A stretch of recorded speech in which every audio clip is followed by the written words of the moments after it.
할렐루야. 금요 성령 집회 오신 여러분들 환영하고 축복합니다. 오늘 가라지 복음과 진짜 복음이라는 제목으로 함께 말씀을 좀 나누도록 하겠습니다. 제가 저번 주에 지방 교역자 회의를 갔다가 여러분 성포동에 있는 한 초등학교가 문을 닫는다는 얘기를 들었어요. 아파트 단지가 굉장히 많은 곳에 있었거든요. 문을 닫는다는 거예요. 어떻게 이렇게 아파트가 많은데 초등학교가 문을 닫을 수 있느냐 물어봤더니 이 아파트들이 오래 지은 아파트들인 거죠. 그래서 여기서 자란 아이들이 이제 다 대학에 가고 이제 커서 초등학생들이 없다는 거예요. 그래서 개교한 지 한 25년밖에 안 됐는데도 불구하고 초등학교가 문을 닫게 되었다는 겁니다. 그러면서 하시는 말씀들이 이미 예견된 일이었다. 이전에 아이들이 많았을 때는 초등학교가 영원할 것 같았지만 사실 도시의 발전 계획과 여러 가지 상황들이 이미 안산에 있는 초등학교들이 문을 닫을 수밖에 없는 상황이 되었다는 거죠. 사람들이 여러분 저출산에 관하여서 심각한 문제의식을 가지고 있습니다. 요즘 출산율이 조금 높아졌대요. 근데 여전히 0점대죠. 이대로 출산율이 지속되면 성포동에 있는 초등학교뿐만 아니라 수많은 초등학교들이 이제 문을 닫게 되는 상황이 오게 되는 거예요. 전 세계적으로 인구가 줄어드느냐? 그건 또 아닙니다. 인구는 늘어나고 있어요. 그런데 우리나라는 줄어들고 있어요. 요즘 아이들 제가 키우고 있다 보니까 어른들이 요즘 아이들 키우기 너무 좋은 세상이다. 그런 말씀을 하세요. 나라에서 많이들 도와주신다는 거죠. 맞습니다. 나라에서 많이 도와줘요. 근데 저희가 아이 셋을 좀 키우다 보니까 느끼는 것은 이제 좀 정책들이 헛발질을 하는 그런 느낌이 드는 거예요. 겉으로 보기에는 나라에서 돈을 좀 주고 또 잘 키울 수 있는 환경들을 만들어주는 것 같지만 실제로 제가 아이를 키우는 입장에서 보면 지금 하는 정책들이 아니라 조금 더 본질적으로 부모들이 아이를 낳고 더 잘 키울 수 있는 정책들이 필요하겠다라고 키우는 입장에서 이게 피부로 느껴지는 거죠. 그래야 젊은 부부들이 더 아이를 좀 낳을 수 있지 않을까. 한마디로 본질적인 것은 건드리지 못하고 좀 이제 주변의 것들만 건드리면서 헛발질을 하고 있는 그런 생각이 듭니다. 여러분 저는 군대를 하늘을 방어하는 방공부대에 있었습니다. 그래서 일과 시간에 하는 게 뭐였냐면 좀 북한산에 있었거든요.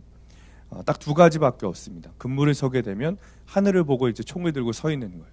그래서 여기저기 왔다 갔다 하는 비행기, 헬리콥터를 보면서 여기서 이제 전화를 하는 거죠. 보고를 하는 거예요, 본부에. 여기서 저기로 어떤 헬기가, 어떤 비행기가 지나갑니다. 그리고 두 번째는 뭘 하느냐? 근무 시간에 맨날 땅을 파요.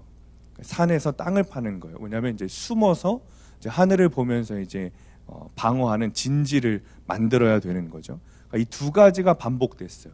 그러니까 근무를 서서 이제 하늘을 보면서 본부에 보고를 하든가 아니면은 땅을 파든가. 제가 한참 말년일 때 이제 병장 이제 뭐 제대까지 한 2, 3개월밖에 안 남았을 때 신임 소대장이 왔습니다. 이제 다이아 바풀 하나 이제 소위죠. 소위가 이제 소대장이 됐어요. 그러니까 처음 소위가 소대장이 됐으니 뭐 얼마나 열심히 있겠습니까? 열정도 있고 열심도 있고. 그러니까 아침부터 한 2, 3개월 동안은 아침부터 이제 근무를 안 쓰면 맨날 땅을 파야 됐어요. 땅을 진지를 만들어야 되는 거죠. 그러니까 여기 가서 해라. 그럼 여기 가서 땅을 파고 저기 가서 해라. 그럼 저기 가서 땅을 파고. 제가 있던 산이 여러분 어디라고요? 북한산. 북한산 돌산이에요, 여러분. 아시는지 모르겠지만 돌산입니다. 땅을 삽으로 파면 깽깽 하면서 돌만 나와요. 그러니까 얼마나 이게 땅이 파기 힘든지 그러니까 거의 이제 곡괭이로 거의 뭐 사람 많은 곡괭이로 이렇게 돌을 깨서 그리고 나오는 흙과 돌을 이제 포대기에 그 뭐라 그러죠? 아무튼 그 거기에 담아서 이렇게 차곡차곡 쌓아서 진지를 만드는 겁니다. 그래서 땅을 파고 그러니까 어느 날은 아침부터 막 깨워요. 진지를 만들었어요. 한 4시쯤 됐나? 굉장히 어렵습니다. 이제 돌산이라 이제 진지 하나를 만드는데 시간이 굉장히 오래 걸려요. 그래서 밥 먹고 가서 땅 파고 점심 먹고 또 가서 땅을 파고 한 3시쯤 4시쯤 됐나? 이제 소대장이 확인하러 올 거 아닙니까? 그 확인하러 왔는데 거기가 아니라는 거예요. 난리가 났습니다. 그 소대장이 가고 야 거의 뭐 동물원이 됐죠. 쓸데없는 것에 여러분 투자해봤자 돌아오는 것은 없습니다. 아까운 시간과 힘을 낭비할 필요가 없는 거예요. 가장 중요한 거, 가장 본질적인 거, 그것을 찾지 않으면 우리 인생에 아무런 소용이 없습니다. 언제부턴가 많은 지식자들, 또 철학자들, 그리고 신학자들이 십자가를 쏙 뺀 기독교를 가르치고 있습니다. 그러나 십자가 없는 기독교, 십자가 없는 복음은 결코 있을 수 없습니다. 신학자가 아니라 신학자 할아버지가 와도 십자가 복음에 담긴 하나님의 뜻은 1.1획도 건드릴 수 없습니다. 신학생들이 처음 사역지에 나가게 되면 가장 먼저 고민하게 되는 것이 첫 번째로 설교입니다. 이제 막 처음 설교를 시작한 전도사들은 설교가 굉장히 어려워요. 열심히 설교를 썼는데 A4 한 2장밖에 안 나와요. 그럼 5분만 설교하다가 내려와야 되거든요. 그럼 무슨 얘기를 해야 되나? 어떻게 더 길게 설교를 해야 되나? 뭔 얘기를 해야 되나? 이런 고민들을 한다 이 말이죠. 실제로 어떤 목회자들은 평생 다른 주제로 설교하는 것을 실력이라고 생각합니다. 여러 가지 주제를 다루어 주어야 그게 실력 있는 목회자, 정상적인 설교자라고 생각을 한다는 것이죠. 그런데 여러분, 설교의 목적은 하나입니다. 영혼 구원이에요. 여러분, 진짜 실력은 여러 가지 주제를 언급하고 여러 가지 다양한 그런 토픽들에 대해서 설교하는 것이 진짜 실력이 아닙니다. 영혼을 몇 명을 천국에 보내는가, 자신이 목회하는 교회에서 정말 구원받는 성도들이 몇 명인가, 정말 성도들의 삶이 변하고 있는가, 그게 진짜 실력이라면 실력이겠죠. 그러니까 영혼 구원에 대한 관심이 없는 설교는 여러분 진짜 설교가 아닙니다. 신앙생활을 하는 여러분들도 마찬가지예요. 교회 안에서 여러분들이 신앙생활을 하면서 예배를 드리고 여러 가지 섬김과 봉사를 하고 이 신앙생활이라는 그 울타리 안에서 여러분들이 가장 관심 있고 중요하게 여겨야 되는 것은 영혼 구원이에요. 여러분, 이것 말고는 교회에서 할 것이 없습니다. 여러분들 스스로의 영혼 구원을 위해서, 그리고 내 사랑하는 가족들의 영혼 구원을 위해서, 속회 식구들의 영혼 구원을 위해서 관심을 가지고 그에 대해서 지속적으로 점검해야 하는 것이, 그게 신앙생활입니다. 교회가 왜 존재하는가? 당연히 영혼 구원 때문에 그래요. 천국과 지옥 때문에 그래요. 이것 말하고 저것 말하고 하느라 여러분 다른 거 말할 시간이 없습니다. 영혼 구원 위해서, 천국과 지옥 위해서, 그것 말고는 다른 거를 말할 시간이 없는 거예요. 우리가 신앙생활 하면서 뭔가를 하기는 하는데 자꾸 본질은 빠지고 수박 겉핥기식의 신앙생활을 하고 있다면 여러분 조심해야 돼요. 가라지 신앙이 아니라 알곡 신앙, 가라지 복음이 아니라 정말 십자가 복음을 내 안에 새기고 정말 구원받는 그 신앙생활을 해야 되는 것 아니겠습니까? 여러분, 제가 뭐라 그랬어요? 가장 불쌍한 사람은 열심히 죽을 때까지 교회 다니다가 구원 못 받는 사람이 가장 불쌍한 사람이에요. 우리가 그 신앙을 굉장히 조심해야 됩니다. 특별히 우리가 조심해야 될 게 기복주의 신앙이에요. 기복주의는 한국교회 최대 이단입니다. 여러분, 이단은 다른 게 이단이 아니에요. 말씀으로 뭔가 이해하게 하고 다 좋은 것 이야기하는 것 같은데 결과가 달라요. 복음의 결과는 영혼 구원, 하나님 나라여야 돼요. 그런데 기복주의의 결과는 영혼 구원이 아니라 이 땅에서 잘 먹고 잘 사는 거예요. 그런 기복주의가 한국교회 안에 깊숙이 들어와서 마치 그것이 본질인 양 흉내내고 있어요. 여러분, 그게 이단입니다. 잘 먹고 잘 사는 게 문제라는 게 아닙니다. 여러분, 잘 먹고 잘 사십시오. 그런데 오직 그것이 결과가 되어서 내 신앙과 내 어떤 예배와 내 어떤 믿음이 다 어디로 귀결되는가? 내가 이 땅에서 잘 먹고 잘 사는 것으로 귀결되고 있다면, 그것이 이 땅에서 받는 축복이라고 생각하고 있다면 잘못됐다는 거예요. 오히려 여러분 이 땅에서 어렵고 이 땅에서 고난을 받으며 살아도 구원받아 천국 가는 인생이 여러분 진짜 축복인 줄 믿으시기 바랍니다. 여러분들에게 정말 기복주의와 본질을 분별하는 힘이 생기게 되시기를 축원합니다. 여러분 십자가 복음은 결코 나를 이 땅에서 잘 살게 하는 복음이 아닙니다. 여러분 착각하시면 안 돼요. 오히려 십자가 복음, 성경에서는 뭐라고 가르치는가? 포기하라고 가르쳐요. 나눠주라고 가르치고 무시당하라고 가르치고 예수님으로부터 핍박받는 것을 자랑하라고 가르쳐요. 요즘 돈 벌기 위해서는 커뮤니티를 형성해야 된다 그래요. 그 안에 들어가지 못하면 소외된다고 합니다. 아이들을 키우는데도 엄마들 커뮤니티에 들어가지 못하면 아이들도 친구들을 못 사귄다. 뭐 이런 세상이 됐어요. 좋은 교육을 못 시키고. 그런데 여러분, 십자가 복음은 그런 것들을 포기하라고 가르쳐요. 무시당하라고 가르쳐요. 그러니 어떻게 십자가 복음을 알고도 십자가 복음을 믿고도 잘 맞고 잘 사는 것이 나의 감사가 되고 나의 결론이 될 수 있겠어요. 그것은 진짜 복음이 아니에요. 그것은 다른 복음이에요. 사도행전 4장 12절 말씀에 다른 이로서는 구원을 받을 수 없나니 천하 사람 중에 구원을 받을 만한 다른 이름을 우리에게 주신 일이 없다. 여러분, 예수 그리스도, 예수님께서 나의 주와 그리스도이시라는 그 믿음 외에는 다른 무엇으로도 결코 우리가 하나님 아버지께 가까이 가지 못합니다.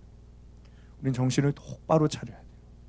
우리가 신앙생활을 하면서 내가 지금 나아가는 길이 어디로 가는 길인가? 예수 그리스도를 향하는 길인가? 여러분, 그 길 외에는 하나님께 나아갈 길이 없어요. 예수 그리스도 외에는 구원받을 방법이 없어요. 결코 없습니다. 어떤 사람은 예수 그리스도를 입에 담습니다. 그런데 그것을 교묘하게 변질시켜요. 마치 예수님이 정치가 예수, 사회운동가 예수, 문화예술가 예수, 자선사업가 예수, 이런 주장들을 가만히 살펴보면 여러분, 신학교의 신학자들이 그런 이야기하는 거 보면 화가 나 미치겠어요. 이런 주장들을 하는 거 보면 여러분 대부분 자기가 하고 싶은 이야기를 하는 거지 그 안에는 십자가가 없어요. 예수라는 이름은 있지만 예수라는 그 이름 안에 있는 본질인 십자가가 없어요. 세상이 원하는 예수를 만들어내려면 예수라는 이름에서 십자가를 빼야 돼요. 그러면 딱 맞아요. 딱. 그러나 여러분, 우리 주님은 어떤 세상의 말장난에도 농락되지 않도록 어린아이나 그를 모르는 정말 일자무식의 사람이라도 양심적으로 성경을 읽기만 하면 절대 딴소리 못하도록 십자가만 철저히 성경에 기록해 놓으셨어요. 그 중심을, 복음의 중심인 그 십자가를 분명히 성경에 기록해 놓으셨어요. 사도 바울도 오직 십자가 위에서 죽으시고 부활하신 주님만 전하겠습니다 외쳤어요.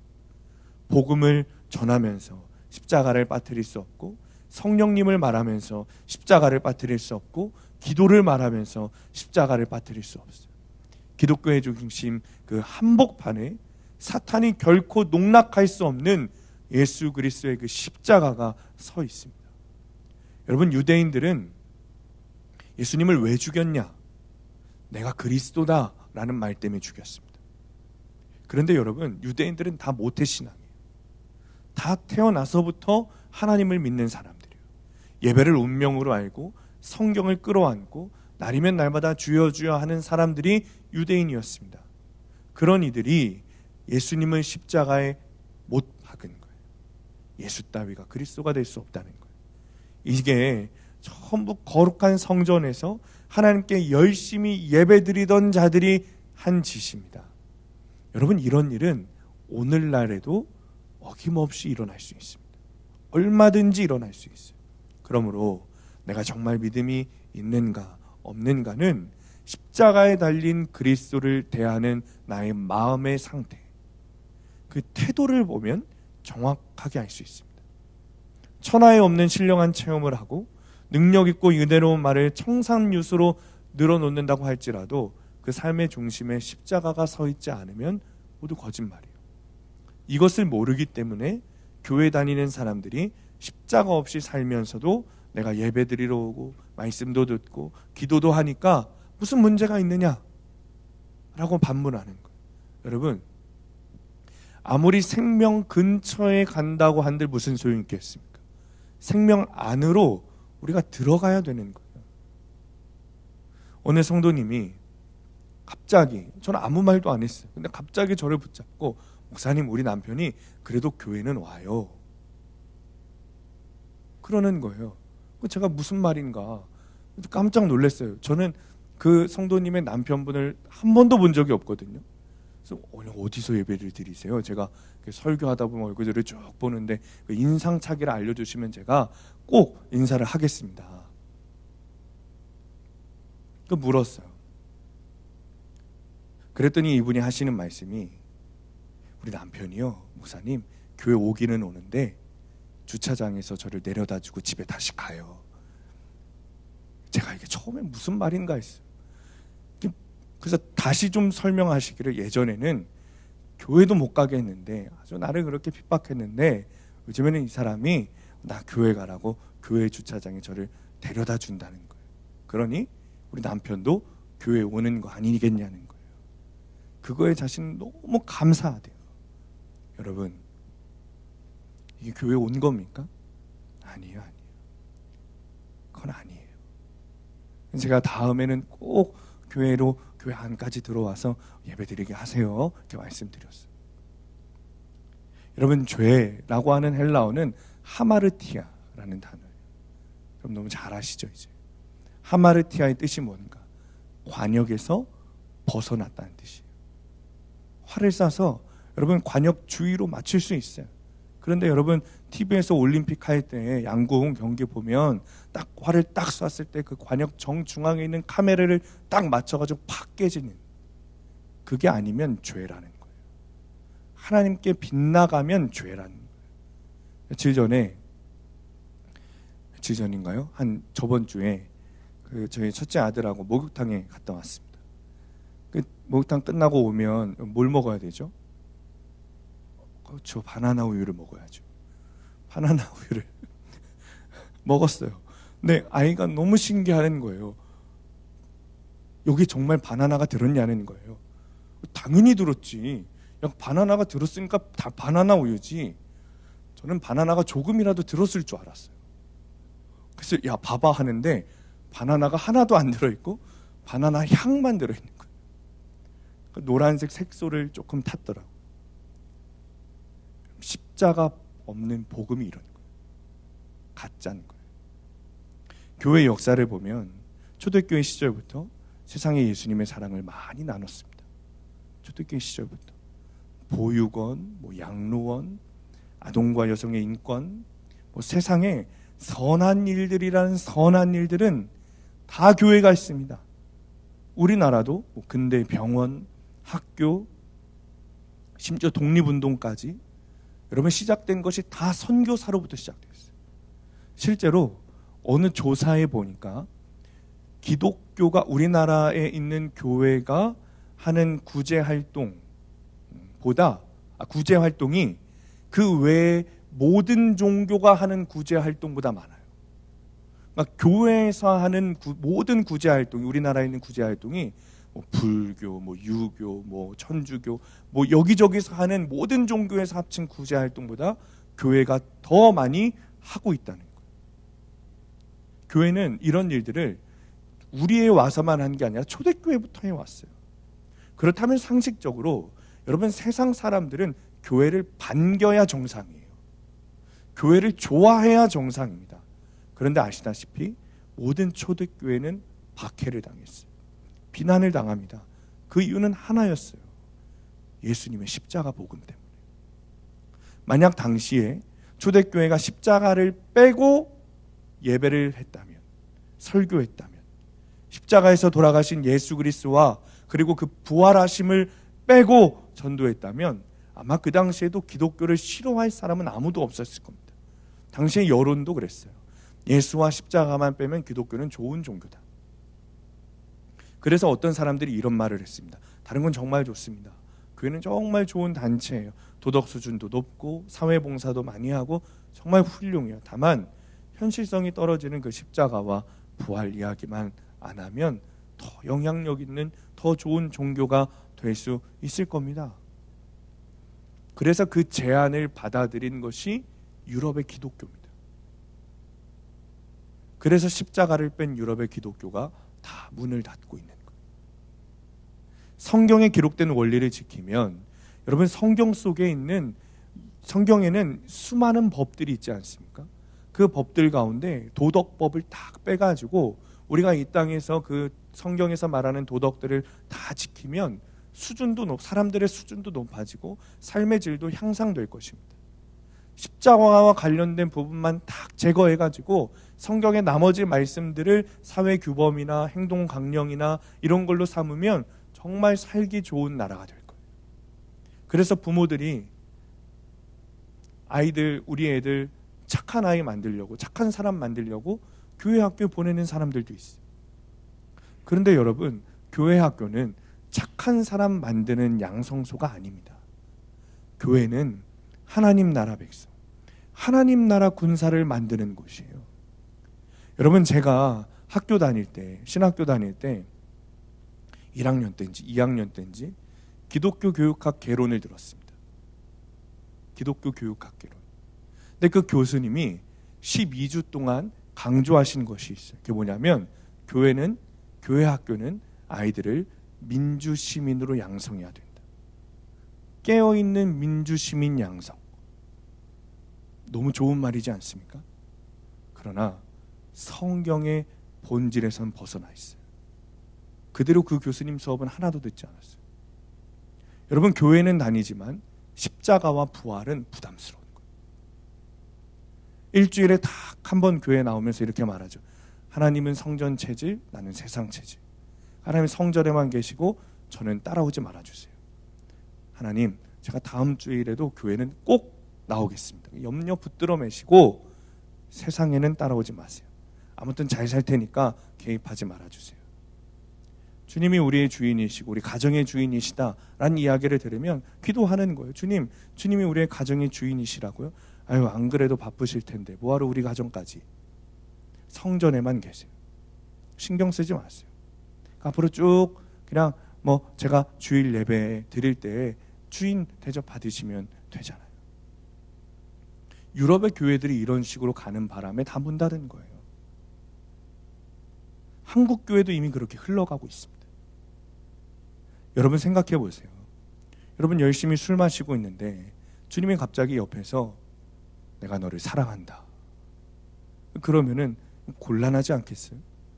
열심히 도박하고 있는데 주님이 귓속말로 야, 내가 널 위해 죽었어. 그러면 여러분 어떻게 되는 것입니까? 주님 여기까지 오지 말라니까 왜 교회에서 나오셔서 화끈하게 부부싸움 하고 있는데 주님이 말씀하시는 거예요. 내가 너희를 사랑한다. 내가 너희를 한 몸으로 빚었다. 여러분 곤란하시지 않겠어요? 부부싸움 하는데 그런 말씀하시면 주님이 나를 따라다니실까 두려워하는 성도들이 있습니다. 자기 마음대로 살고 싶은데 주님이 따라다니면 부담스러운 거예요. 따라다니지 말라. 여러분 이게 무슨 뜻입니까? 교회에만 계셔달라. 무슨 뜻입니까? 하나님께서 우리에게 주신 십자가 복음, 예수께서 우리의 왕 되시고 예수께서 우리의 주인 되시고 예수께서 우리의 구원자 되시는 이 복음이 싫다는 거예요. 왕이신 하나님, 나의 하나님. 우리가 고백하고 찬양하지만 사실 속으로 실제의 주인은 난 거죠. 주님이 실제로 주인이 되시는 것은 싫은 거예요. 교회 나와 줄 테니, 예배 드려 줄 테니, 헌금해 줄 테니, 봉사해 줄 테니 나중에 지옥 안 가는 도장이나 좀 찍어 주십시오. 이게 우리의 신앙은 아닌지 돌아보아야 한다는 것입니다. 초대교회는 그러지 않았어요. 여러분 사도행전을 읽어보면 수많은 설교들이 나오는데 그 메시지 가운데 청중을 매우 힘있게 뒤흔드는 그런 능력의 설교는 단순했습니다. 사도들, 제자들, 예수 그리스도를 믿는 사람들, 그들은 달변가도 아니었고 지식이나 정보를 전하지도 않았어요. 오직 십자가, 예수 그리스도, 이거 하나만 전했어요. 교회 건물도 없었습니다. 조직 없었습니다. 여러분, 구조 없었습니다. 재력과 권력과, 여러분, 천하고 소외받는 계층이었어요. 예수님의 12제자들 다 그냥 고기나 잡아먹던 어부들 아닙니까? 이런 사람들이 예수 그리스도를 만나 십자가 복음을 소유하게 됐어요. 이 복음이 그들의 삶을 통째로 뒤집어 놓았고 당대 주름 잡던 로마 제국의 권세와 헬라 철학을 흔들어 변화시켰어요. 복음을 처음 접할 때 여러분, 그때는 아무런 변화도 느끼지 못하지만 시간이 흐른 뒤에 대부분의 것이 변화되어 있습니다. 가치관이 달라지고, 삶이 달라지고, 사람이 달라지고, 말이 달라지고, 행동이 달라지고, 관계가 달라지고, 세상이 아니라 하늘에 속한 사람이 돼요.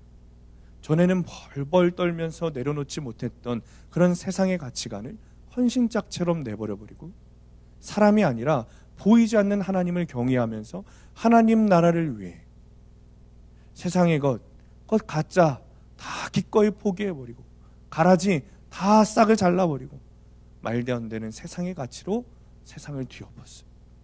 지금도 여러분, 복음의 능력이 임할 때마다 깡패가 변해서 목사가 되고, 사기꾼이 변해서 자선사업가가 되고, 도둑놈이 변해서 선교사가 됩니다. 어떻게 아는가? 내가 정말 진짜 예수를 믿는지 어떻게 아는가? 내가 정말 그 예수 그리스도의 십자가 사랑으로 살아가고 있는지 어떻게 아는가? 내 삶이 변했는지 안 변했는지를 보면, 예수를 만나면 사람 분명히 변하게 되어 있어요. 요한복음 3장 1절 보면, 요한계시록 3장 1절 보면 4대 교회에 대해 이렇게 말하죠. 4대 교회의 사자에게 편지하라. 하나님의 7영과 7뼈를 가지신 이가 이르시되 내가 네 행위를 아노니 네가 살았다 하는 이름을 가졌으나 죽은 자로다. 4대 교회라는 이름 자체가 살았다라는 뜻이래요. 그런데 주님이 말씀하시기를 네가 살았다는 이름을 가졌는데 실제로는 죽은 자구나. 왜 주님이 그렇게 말씀하셨다고요? 너의 행위를 보고. 입은 살았는데 삶이 변하지 않았다는 거. 네가 예수를 믿는다고 말하는데 너 정말 예수 믿지 않았다는 걸. 왜? 너의 말과 행동이 변하지 않았어. 삶이 변하지 않았어요. 사람들을 대하는 방식이 변하지 않았어요. 고린도전서 4장 20절 우리 함께 읽을까요? 시작. 하나님 나라는 말에 있지 아니하고 오직 능력에 있음이라. 아멘. 진짜 복음, 십자가 복음인 내 안에 새겨진 사람, 예수 그리스도의 십자가 사랑을 알고 믿고 정말 예수 그리스도의 제자가 되어 따르는 사람은 입술의 고백이 아니라 십자가의 능력이 삶에서 나타나게 되어 있다는 거예요. 오늘 본문을 보면 알곡과 가라지가 있다 그래요. 처음에는 몰랐는데 여러분 어떻게 알죠? 열매를 맺고 안 맺고를 따라 아는 거예요. 결실에 따라 아는 거예요. 가라지는 처음에 모릅니다. 시간이 지나면 가라진 줄 알아요. 왜요? 그 가라진 열매가 맺지 않아요. 알곡은 열매를 풍성하게 맺어요. 내 삶에 변화가 있는가? 정말 없는가?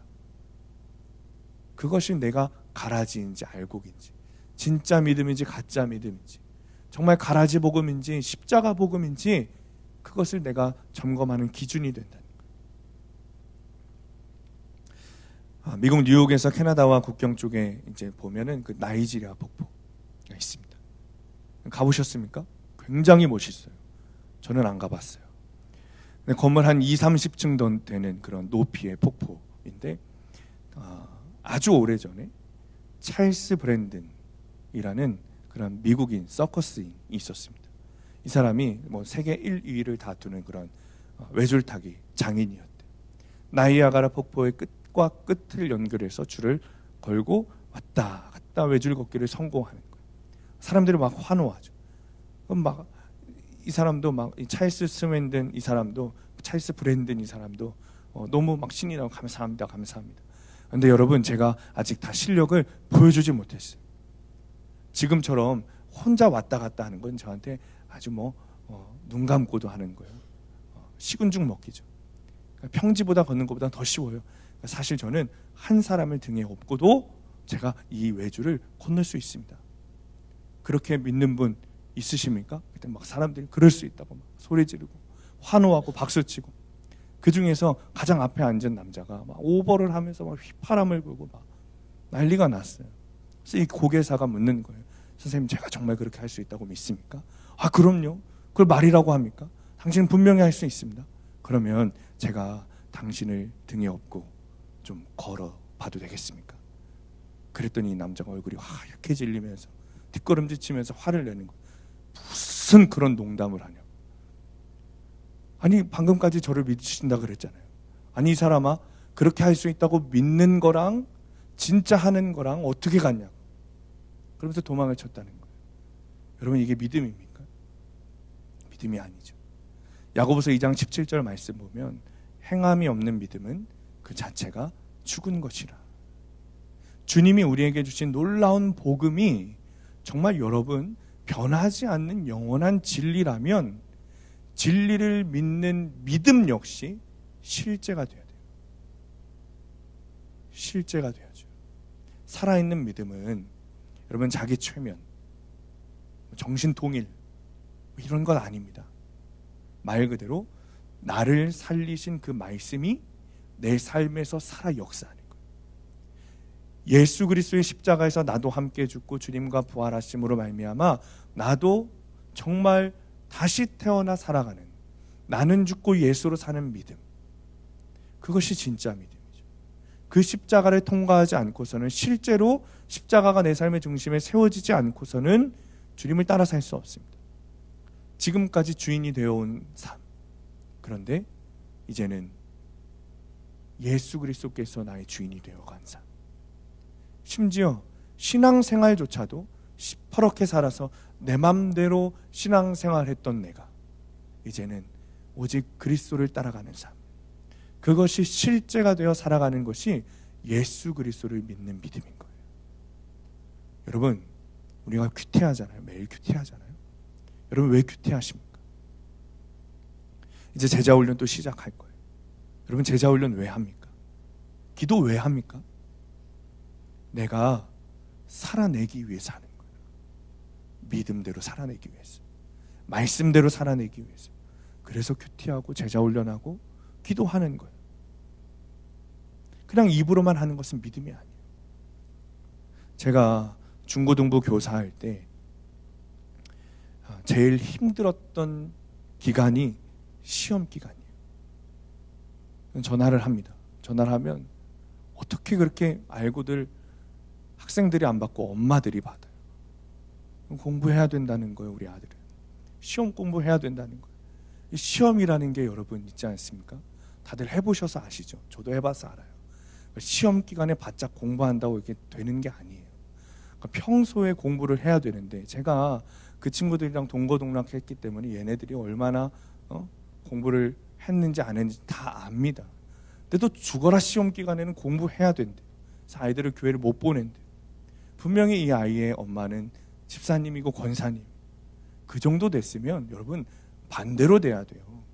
아이들이 두려워서 내가 공부해야 되니까 교회 안 가겠다고 하면, 야, 공부는 평일에 해야지, 너 뭐 해야지, 주일에는 교회 가라 라고 해야 되는 수준인데, 집사가 되고 권사가 된 사람들이 나서서 애들을 교회에 보내지 않는, 학원 보내는 거예요. 그러면서 하는 말이, 좋은 고등학교 가고 좋은 대학교 가야 하나님께 영광을 올려드리지 않냐. 여러분, 하나님의 영광과 애들 성적이 무슨 상관입니까? 정말 거룩하고 정결하게 살고 하나님의 말씀에 순종하며 살다가 천국 가야 하나님께 영광이 되는 것이지, 성적이 잘 나오고 좋은 고등학교 가고 좋은 대학교 간다고 무슨 하나님께 영광이 돌아갑니까? 어떤 자녀들이 이런 부모의 믿음을 보고 믿음이 성장하겠어요? 자녀들은 다 알아요. 여러분, 자녀들은 다 압니다. 내 부모의 믿음은 가짜구나, 가식이구나, 믿음이 없구나. 여러분, 자녀들은 다 압니다. 이렇게 키운 아이들이 대학에 가면 교회 잘 나올까요? 좋은 직장 들어가야 된다고 교회 안 나오겠죠. 실제로는 남자친구 만들고 여자친구 만들어서 죄 짓느라 안 노는 건데 부모들이 아이들 믿음을 그렇게 만들어낸 거예요. 말로만 가르치는 것이 아니라 믿음으로 살도록 부모들이 양육해야 되는데 어려서부터 그렇게 키우니 청년이 되고 결혼하고 교회 안 나오는 거 당연하죠. 당연한 겁니다. 내 삶의 부모의 믿음의 결론인 거예요. 그 누구에게 여러분 뒤집어 씌우지 마세요. 도대체 교회 다닌다는 사람들이 왜 이렇게 양육할까? 이유는 간단하죠. 믿음이 없는 거예요. 믿음이 있다고 신앙생활을 한다고는 하는데 그 안에 십자가는 없는 거예요. 정말 나를 위해 죽으신 예수 그리스도의 십자가가 그 마음 가운데 새겨져 있다면 내가 오늘도 십자가 앞에 엎드려서 그 주님이 나를 위해 죽으셨다는 것이 믿어진다면 그 누가 시험 기간이라고 아이들을 교회에 빠지고 학원에 보내겠어요? 예배 못 드리게 하겠어요? 나를 살리신 십자가, 내 자녀를 살리신 십자가에 대한 믿음이 내가 없는 거예요. 그거를 인정해야 돼요. 정말 마음으로 여러분 헌신하고 구제하고 섬기는 사람들 보면 어떻게 저렇게 할까? 다른 이유가 없더라고요.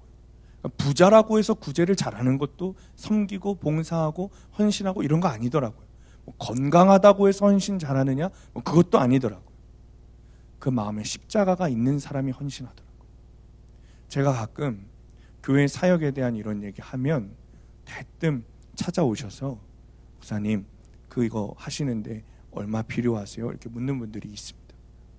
제가 그런 의도를 가지고 말하는 건 아닌데 설교를 듣고 마음에 감동이 있으신 분들이 찾아오시는 거예요. 그런데 보면 그분들이 잘 사시느냐? 아니에요.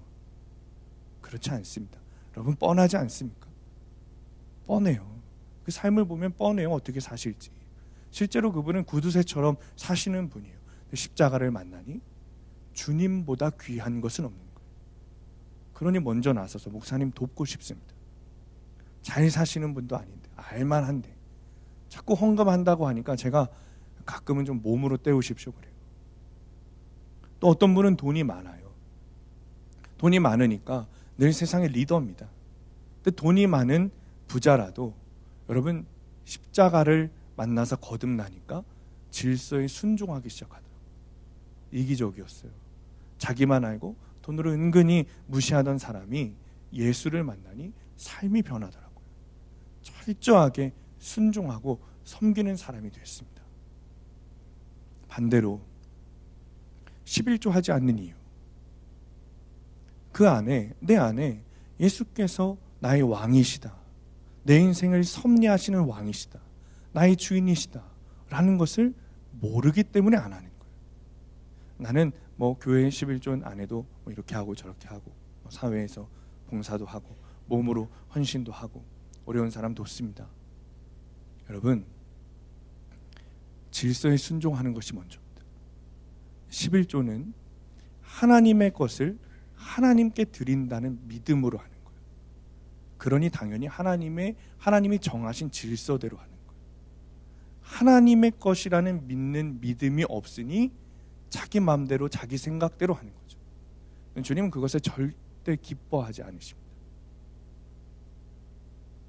어느 분은 저에게 이런 말도 하세요. 목사님, 내가 참 웃겨요. 제가 그 얘기를 몇 번 들었어요. 목사님, 제가 우리 동네 사람한테 우리 수함께 꼭 오라 그랬어요. 그러면서 뭐라고 자랑했냐면 우리 목사님 너무 좋다고 자랑했어요. 왜요? 뭐가 그렇게 좋은데요? 우리 목사님은 11조 내라는 말 안 해서 좋대요. 자랑했어요. 우리 교회 오라고 자랑했어요. 제가 웃어 넘겼습니다. 만약 제가 거기서 한마디 거들면 교회 안 나오실 것 같아가지고.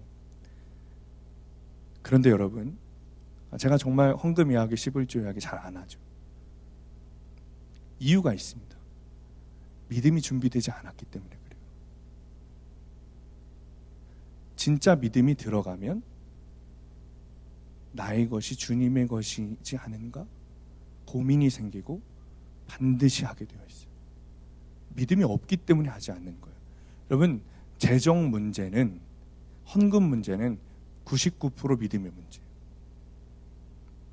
재정은 내가 먹고 사는 것과 직결되기 때문에 반드시 믿음의 문제입니다. 기쁨으로, 믿음으로 드리지 않는 헌금은 받지 않으세요. 여러분, 그렇다고 제가 지금 11조 하라고 설교하는 거 아닙니다. 굉장히 분위기가 지금 다운돼 있어요. 그런 뜻이 아니에요.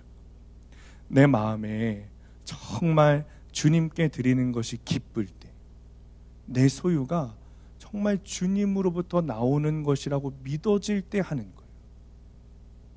기쁨으로 하지 않고 믿어지지도 않는데 어떤 다른 이유로 혹은 목사에게 강요받아서 하는 것은 주님도 받지 않으세요. 기뻐하지 않으세요. 그러니까 여러분, 정말 내 소득의 모든 것이 주님의 것이다 라고 믿어지고 기쁨으로 하게 될 때 주님도 여러분의 예물을 받으시는 거예요. 그러니까 11조도 믿음이 있어야 하는 거예요. 그 안에 십자가가 있어야 할 수 있는 것이 11조예요. 마태복음 3장 7절에서 10절 말씀 함께 읽습니다. 시작. 요한이 많은 바리새인들과 사두개인들이 세례 베푸는 대로 오는 것을 보고 이르되 독사의 자식들아, 누가 너희를 가르쳐 임박한 진노를 피하라 하더냐. 그러므로 회개에 합당한 열매를 맺고 속으로 아브라함이 우리 조상이라고 생각하지 말라. 내가 너희에게 이르노니 하나님이 능히 돌들로도 아브라함의 자손이 되게 하시리라. 이미 도끼가 나무 뿌리에 놓였으니 좋은 열매를 맺지 아니하는 나무마다 찍혀 불에 던져지리라. 아멘. 여러분, 나무 뿌리에 도끼가 놓여 있다라는 마음으로 신앙생활 하고 있습니까? 좋은 열매 맺지 않는 사람, 삶이 변화되지 않고 십자가 은혜의 열매를 맺지 않는 사람마다 다 찍혀 불에 던져진다고 주님 말씀하세요. 그 나무 뿌리에 지금 도끼가 얹혀져 있다는 것을 알고 있는 사람과 모르고 있는 사람은 정말 천지차이에요. 그냥 추상적으로 천국과 지옥이 있겠지, 그냥 나는 예수 만나서 변했어, 어떻게 변했는데 몰라, 그냥 변했어, 그냥 눈이 좀 선해진 것 같아, 그냥 마음이 좀 평안해졌어. 여러분, 그런 이야기 하지 말고 내 삶에서 정말 회개에 합당한 열매를 맺고 있는지 확인하면 돼요. 회개에 합당한 열매를 맺은 사람이 복음으로 변화된 사람이에요.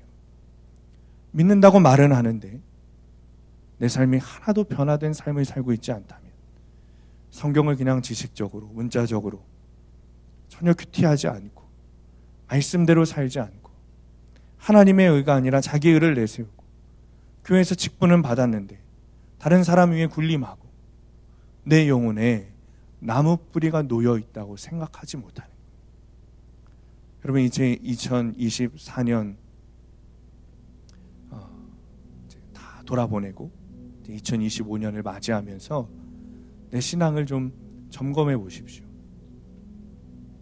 진짜 믿음인가? 가짜 믿음인가? 내가 금요일마다 십자가에 대한 설교를 듣기는 들었는데 그 십자가 복음이 내 마음 가운데 꼭 박혀지고 새겨져서 정말 예수님 하나로 충분한 삶을 살아가고 있는가? 아니면 언제부턴가 주님의 말씀이 아니라 내 소견에 옳은 대로 살아가던 삶은 아니었는가? 성경에서 말하는 복음은 무시하고 그냥 습관처럼 의무적인 것처럼 되어버리고 교회 권위도 무시하고 질서에 순종하지 않고 그냥 예배드리고 기도하는 것으로 또 끝나버리는, 그냥 무감각한, 내 마음에 아무런 뜨거움도 없고 전혀 내 삶에 변화가 없는 그런 삶을 살아온 것은 아닌가?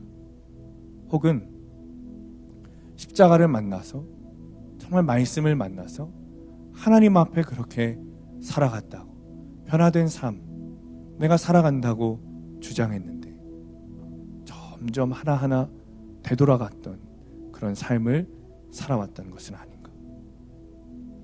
여러분, 이런 말씀이 참 불편하죠. 전하는 저도 불편합니다.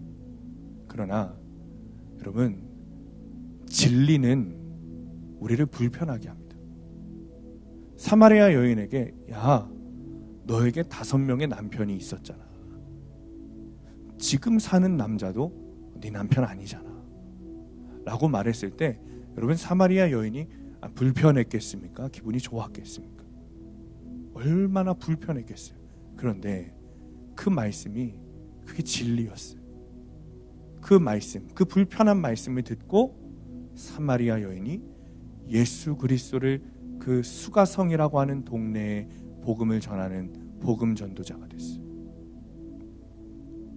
여러분, 예수님은 수가성 그 사마리아 여인에게 야, 죄책감 가져라 라는 마음으로 네 남편, 그 남편, 너 네 남편 아니잖아, 너 5명이나 있었잖아, 그런 말씀 하시는 것 아니에요.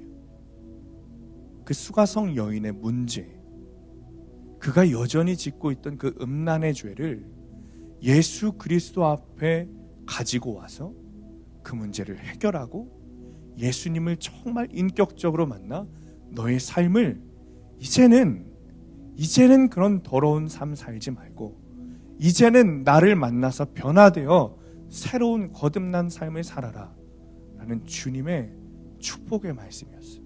사랑의 말씀이었어요. 십자가 복음은 여러분, 나를 불편하게 합니다. 불편을 넘어서 고통스럽게 해요. 당연해요. 왜요? 십자가 복음은 그동안 우리가 살아왔던 세상 가치관과는 완전히 다르기 때문이죠. 그런데 왜 우리가 그 십자가 복음을 만나야 하는가? 그 십자가를 통과해야만 구원받을 수 있기 때문에 그렇습니다. 그 십자가 앞에 놓여진 그 보혈의 피, 그 뚝뚝 흘리시는 예수 그리스도의 보혈의 피를 내가 뒤집어 써야만 하나님 나라 백성이 될 수 있기 때문에 그렇습니다. 주님을 만나서 내 죄를 회개하고 진짜 변화된 삶을 사는 이들에게 주님은 구원을 허락하십니다. 여러분, 웨슬리 목사님은 구원을 한 가지 사건으로 보지 않으시고 구원의 길이라고 말씀하셨어요. 길. 어느 순간 딱 믿고 구원받는 것이 아니라 정말 변화된 삶을 살아 믿음의 길을 걸어 도착하는 것이 영원한 하나님 나라라고 우리에게 가르쳐 주셨어요. 십자가 사건을 믿고 통과하면 끝이 아니라 나는 죽고 예수로 사는, 정말 주님과 동행하는 그 삶을 살아가는 이에게 구원이 있다는 거예요. 여러분, 우리가 이 시간에 함께 찬양하고 기도할 텐데, 여러분들 마음 가운데 아까 여러분들에게 선포했던 것처럼 진짜 복음과 그 십자가 복음과 가라지 복음, 가짜 복음을 분별하는 영이 여러분들에게 부어지게 되시기를 축원합니다. 진짜 귀한 천국을 주는 예수님의 십자가 복음, 여러분 그 말씀을 들으세요. 만일 우리가 죄 없다 하면 스스로 속이는 자가 되고 진리가 우리 속에 있지 아니할 것이요, 만일 우리가 죄를 자백하면 우리 죄를 사하여 주시고 우리를 깨끗게 하실 것이요. 여러분, 예수님의 말씀을 들으십시오. 말씀을 붙잡고 우리 안에 있는 죄에 대한 통곡과 자복과 회개가 일어나고 그것으로 우리를 깨끗하게 하실 주님의 보혈이 여러분 심령 가운데 덮어지게 되시기를 예수님의 이름으로 축원합니다. 우리 함께 찬양하고 기도하겠습니다. 우리 시간에 마태복음 13장 30절 말씀 붙들고 이렇게 기도하겠습니다. 둘 다 추수 때까지 함께 자라게 두라. 추수 때에 내가 추수꾼들에게 말하기를 가라지는 먼저 거두어 불사르게 단으로 묶고 곡식은 모아 내 곡간에 넣으라 하리라. 주님, 회개에 반드시 합당한 열매가 있다 하셨는데 우리의 삶에는 여전히 합당한 열매가 없습니다. 하나님, 나무 뿌리에 도끼가 놓여 있는 줄 모르고 아버지 그것을 망각하며 살 때가 너무 많았습니다. 그래서 우리의 신앙이 회개했다고 말하지만 하나님도 속이고 나도 속였던 하나님, 우리의 죄악의 실상을 용서하여 주옵소서. 아멘. 주님, 십자가 복음이 내 안에 있게 되기를 원합니다.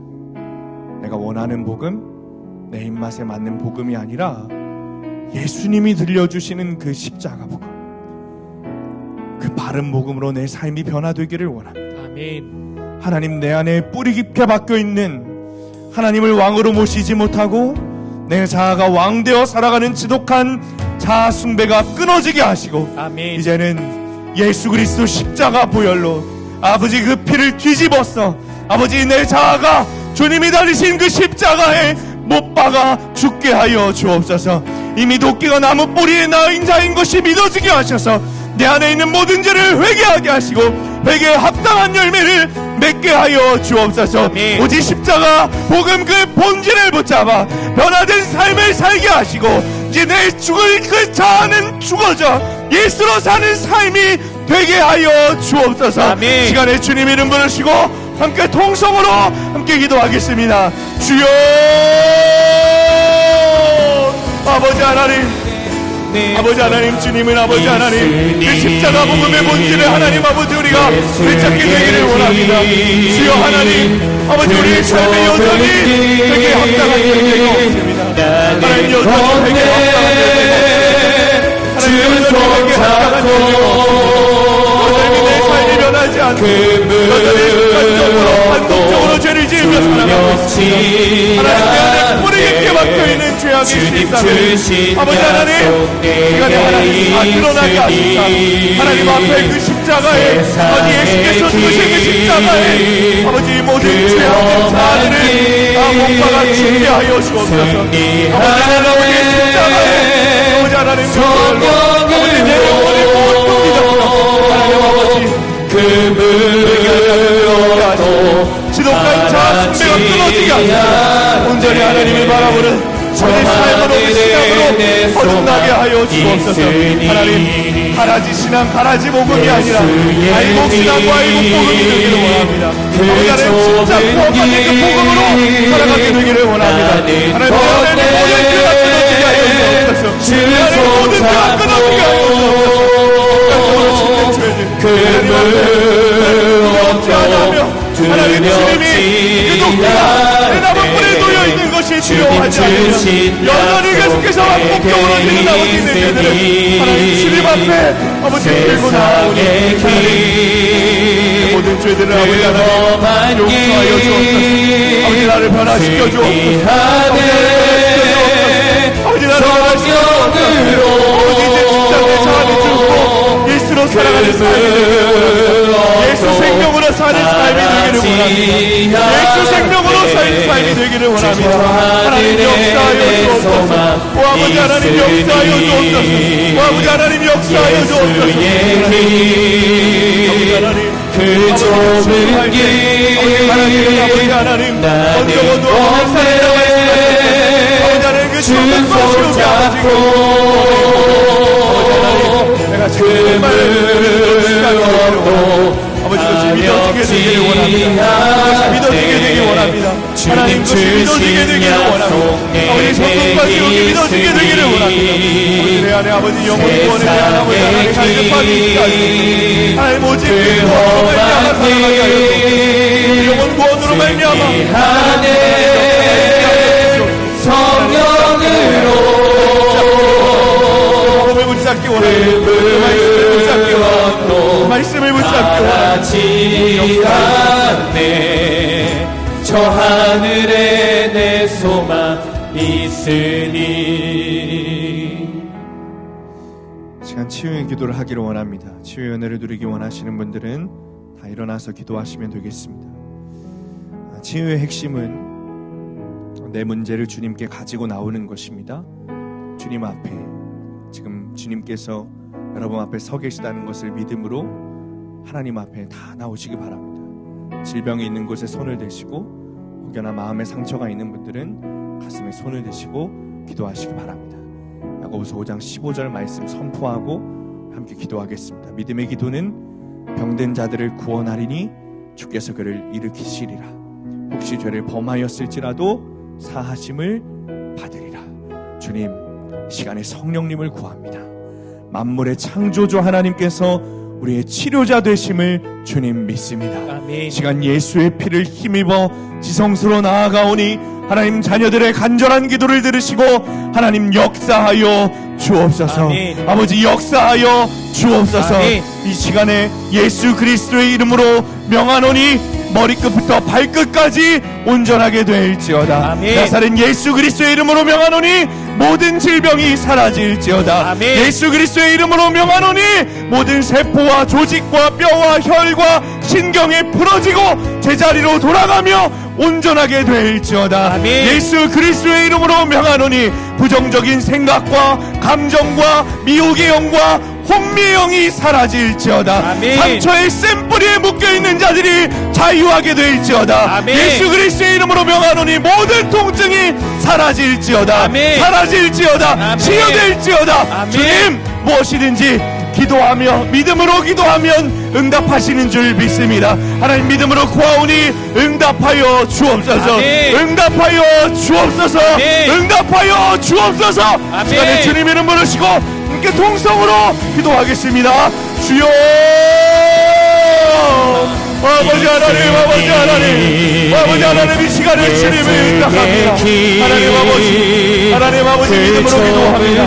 하나님 역사하여 주옵소서. 하나님 역사하여 주옵소서. 하나님 역사하여 주옵소서. 주여 역사하여 주옵소서. 하나님 역사하여 주옵소서. 주여 역사하여 주옵소서. 아버지 역사하여 주옵소서. 하나님 역사하여 주옵소서. 역사하여 주옵소서. 하나님 역사하여 주옵소서. 하나님께서 나의 창조자 하나님이신 줄 믿습니다. 하나님 치료자 하나님이신 줄 믿습니다. 하나님 우리 마음 가운데 아버지 모든 고통과 우울과 공포와 두려움과 염려와 공황장애와 우울과 아버지 모든 질병이 떠나갈지어다. 예수 그리스도의 이름으로 명하노니 모든 질병이 떠나갈지어다. 모든 질병이 치료받을지어다. 내 안에 있는 모든 악한 것들이 떠나갈지어다. 미혹의 영과 혼미의 영이 떠나갈지어다. 하나님 역사하여 주옵소서. 하나님 역사하여 주옵소서. 아버지 시간 성령님을 구합니다. 하나님 성령님 시간 충만하게 임재하여 주옵소서. 하나님 성령님 충만하게 임재하여 주옵소서. 성령님 충만하게 임재하여 주옵소서. 하나님 주님을 구합니다. 하나님 주의 영을 구합니다.